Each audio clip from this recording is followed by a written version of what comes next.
Hey gamers, Don here from Need to Know, and today I'm taking a look at Dungeon Village, a simulation game by Kairosoft. I've previously done a tips and tricks video for Pool Slide Story, and it seemed like a lot of people found it helpful. So I thought I'd once again share some tips and tricks on how to be successful in running your very own village. Now, I've played a lot of Kairosoft's titles, and I found that Dungeon Village wasn't the most user-friendly, particularly if you're trying to get a positive income on a monthly basis. I really struggled around the 3-star mark, so I think these tips will help you guys out and help you avoid some of that struggle. As with most Kairosoft titles, placing buildings within range of each other raises their appeal. Appeal is very important because that will dictate how many adventurers want to use your facility. Now, most of the placements are really based on logic, like an armor store will do well next to a weapons shop. So when you're placing buildings, just think to yourself, what would work well with what? And if it doesn't work out too well, you can check the stats in the building tab.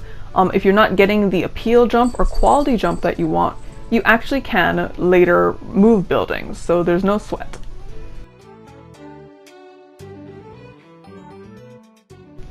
Another important thing that you need to do in order to make maximum profit is upgrade your facilities.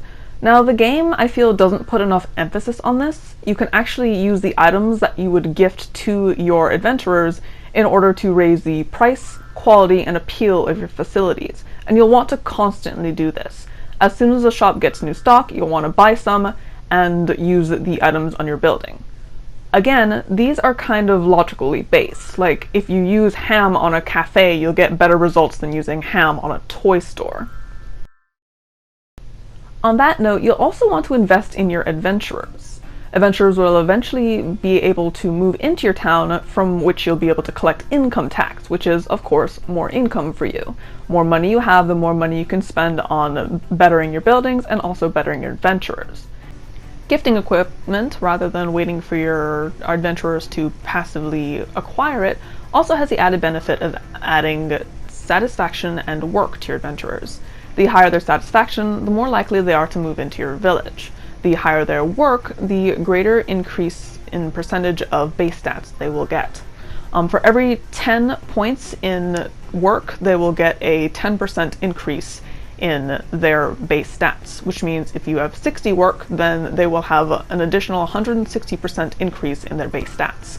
This means that adventurers will be much, much more powerful.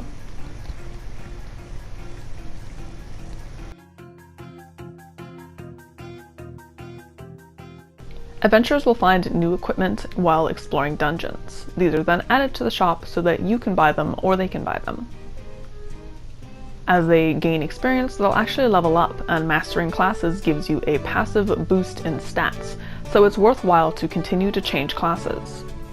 Also of note, if you get a new character with a new class, you shouldn't change them until their job is mastered, because then that job becomes widely available for the rest of your adventurers.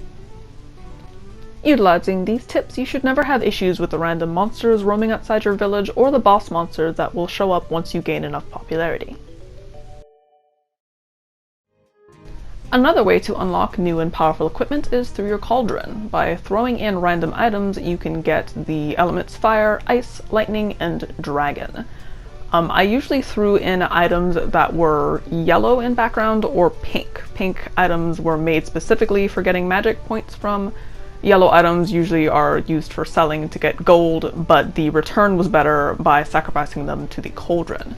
By using the elemental points you get, you can actually craft new equipment and new buildings as well.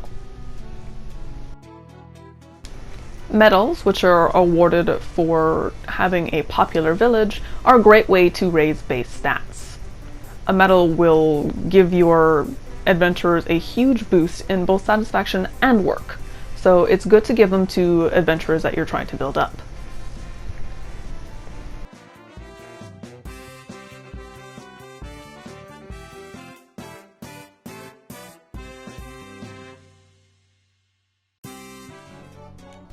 And finally, the best way to raise your town's popularity is by placing buildings and increasing their stats. So don't be tempted to spend your village points on unnecessary events that will raise popularity or satisfaction. Instead, you should be holding events that raise things like strength, health, spirit, and luck so that your adventurers are stronger.